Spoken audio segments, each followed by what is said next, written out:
शान्तं शाश्वतमप्रमेयमनघं निर्वाणशान्तिप्रदं ब्रह्मा शम्भुफणीन्द्रसेव्यमनिशं वेदान्तवेद्यं विभुं रामाख्यं जगदीश्वरं सुरगुरुं मायामनुष्यं हरिं वन्देऽहं करुणाकरं रघुबरं भूपालचूड़ामणिं। भक्तों, भागवत जी की कथा में आगे चलते हैं। हमारे श्याम सुंदर सरकार ने आघासुर नामक भयंकर राक्षस का वध किया। सुखदेव स्वामी कहते हैं राजा परीक्षित से कि परीक्षित, जिस तिथि को, जिस दिन आघासुर का वध किया भगवान ने, उससे 1 साल के बाद ग्वाल बालों ने मैया यशोदा को सूचना दी कि मैया कन्हैया ने आज आघासुर नाम का राक्षस मारा है। परीक्षित जी चौंक गए।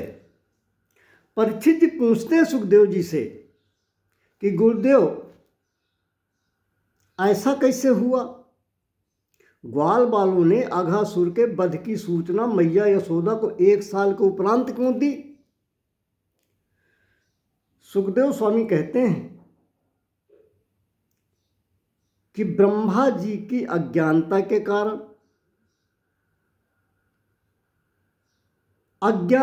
कारण, ब्रह्मा जी को मोह हो गया।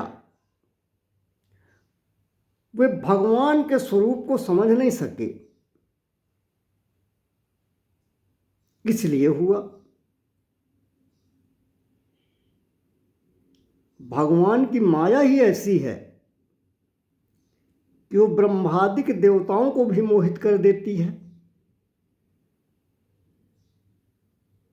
नट मर कट इव सबहि नचावत, राम खगेश वेद असगावत। जैसे मदारी बंदर को नचाता है, उसी तरह से भगवान की माया सबको नचाती है। इस माया के नर्तन से वही बचता है।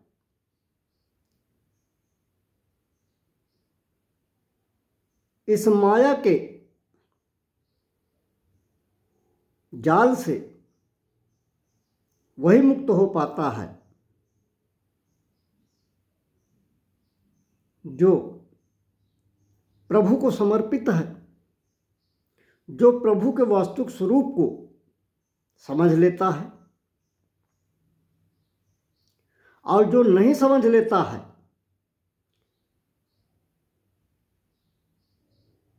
जो भगवान के स्वरूप को नहीं समझता है, भगवत तत्व को नहीं समझ पाता है,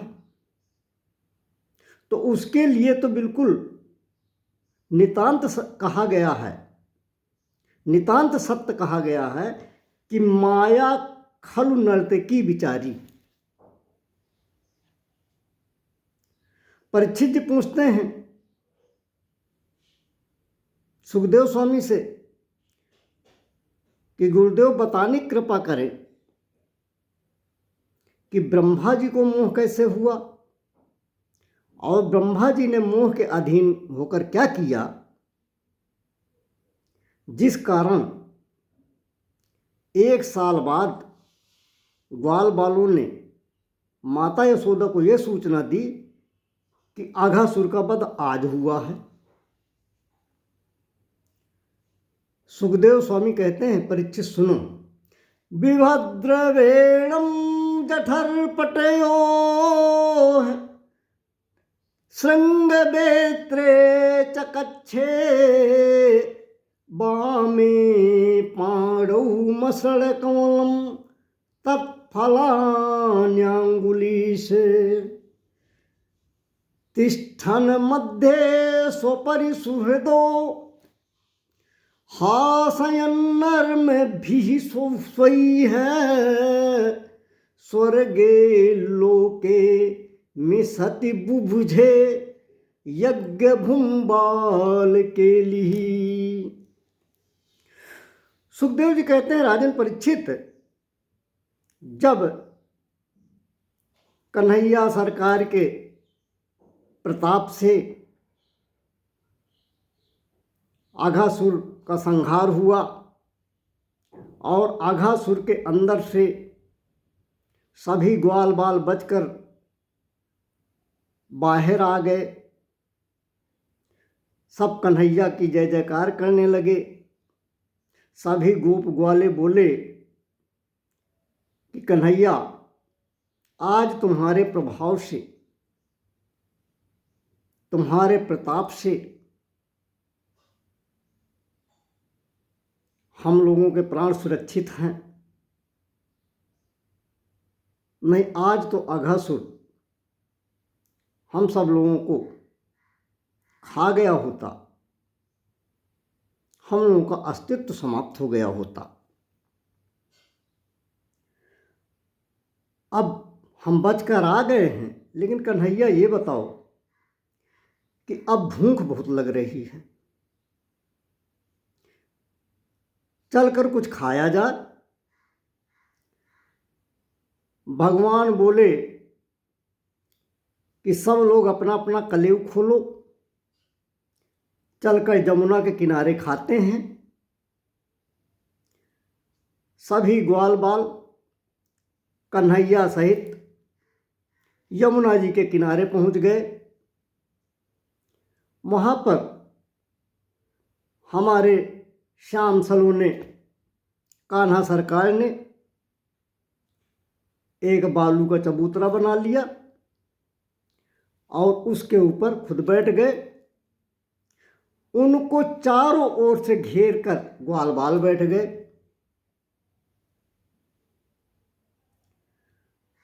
कन्हैया सबके बीचों बीच जब बैठे हैं तो किसी भी ग्वाल बाल को कन्हैया की पीठ नहीं दिखाई पड़ रही। सबको ऐसा महसूस हो रहा है, ऐसा एहसास हो रहा है कि जैसे कन्हैया उसी ग्वाल की ओर देख रहे हैं। हर ग्वाल बाल को कन्हैया का मुंह, कन्हैया के नेत्र अपनी ओर दिख रहे हैं। इस प्रकार से भगवान बैठ जाते हैं। सभी ग्वाल बाल अपना अपना कलेव खोलकर बैठते हैं। भगवान भी अपना कलेव खोल लेते हैं। हमारे गोविंद भोजन करते समय अपना पीताम्बर कमर में बांध लेते हैं और कमर में एक तरफ श्रृंगी और एक तरफ बांसुरी डाल लेते हैं। बाएं हाथ में दही भात व फलों का आचार उंगलियों के बीच में दबा लेते हैं। फिर आपस में हंसी मजाक ठिठोली करते हुए भोजन पा रहे हैं। अब स्वर्ग से देवता भी भगवान की इस मधुर लीला का आनंद ले रहे हैं। देवता आपस में चर्चा कर रहे हैं, यज्ञ भुग बाल केली।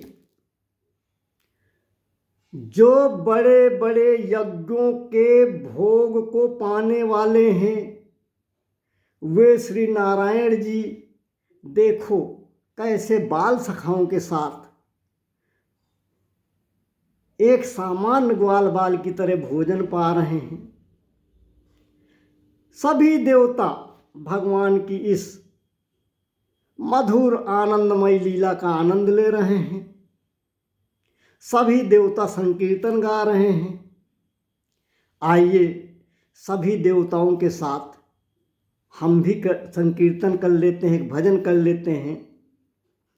संवरिया ने हाय राम क्या जादू डाला, सांवरिया ने हाय राम क्या जादू डाला, क्या जादू डाला हमें मार डाला। संवरिया ने हाय राम क्या जादू डाला, क्या जादू डाला हमें मार डाला। मोहिनी मूर्तिया है सांवली सुरतिया, तिरछी नजरिया है बच के कलच के कमरिया। मोहिनी मुरलिया है सांवली सुरतिया, तिरछी नजरिया है लच के कमरिया। होठों की लाली ने क्या रंग डाला, संवरिया ने हाय राम क्या जादू डाला। पनघट में देखूं वही श्याम डोले, तन मन में मेरे मधुर रस घोले। आँखों के काजल हमें लूट डाला, संवरिया ने हाय राम क्या जादू डाला। छम छम छम छम नाच बिहारी, तान मुरलिया की छेड़े मुरारी।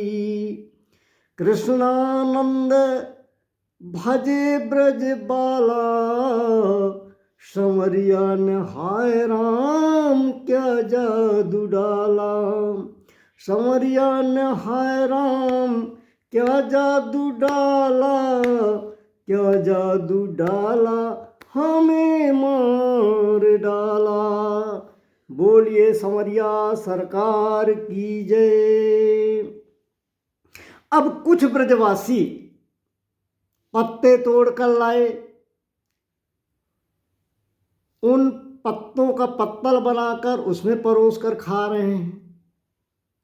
किंतु हमारे संवरिया सरकार तो अपने कर को ही पात्र बनाकर, यानी हाथ को ही पात्र बनाकर खा रहे हैं। हमारे प्रभु कर को पात्र बनाकर खा रहे हैं, इसलिए करपात्री हो गए। बाएं हाथ की हथेली पर दही भात मिला लिया और सब ग्वालों से आचारों की एक एक कली मांगकर उंगलियों से दबा लिया। एक ग्वाला से आधा लड्डू खा लिया, फिर बोला, कन्हैया मेरा लड्डू बड़ा स्वादिष्ट है, तुम भी ले लो। कन्हैया ने उस ग्वाल बाल का झूठा आधा लड्डू खा लिया। सबके साथ खा रहे हैं भगवान, कोई झूठे का भेद नहीं है, कोई खट्टे का भेद नहीं है, कोई मीठे का भेद नहीं है, एक दूसरे का जूठन खा रहे हैं, मिलकर साथ में खा रहे हैं। मधुमंगल कहता है, देखो कन्हैया ताजा मक्खन लाया हूं। एक कौर मधुमंगल खुद खाता है, फिर कन्हैया को खिला देता है।